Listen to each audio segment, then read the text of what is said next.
Ici, on dispose donc d'une installation de fabrication d'azote complète. On part d'un compresseur, on va simplement aspirer de l'air, la comprimer, la sécher, c'est-à-dire qu'on va enlever l'humidité contenue dans l'air. Ensuite, on la stocke ici. Sorti de là, on vient traverser des filtres, une colonne de charbon actif, retenir les 80% d'azote contenu dans notre air, qui a été aspiré par le compresseur, et on va se séparer de tous les gaz dont on n'a pas besoin.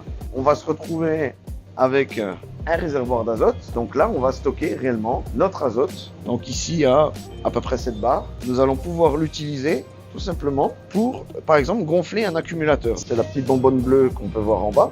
Ces informations vont être disponibles partout dans le monde. Ma pureté d'azote, ma mesure de pression et l'état de fonctionnement de mon générateur. Et c'est grâce à cette balise qu'on retrouve ici.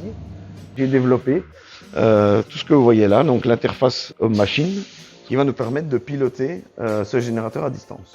Donc aujourd'hui, on va gonfler un accumulateur en azote avec un surpresseur qui est relié avec un générateur d'azote.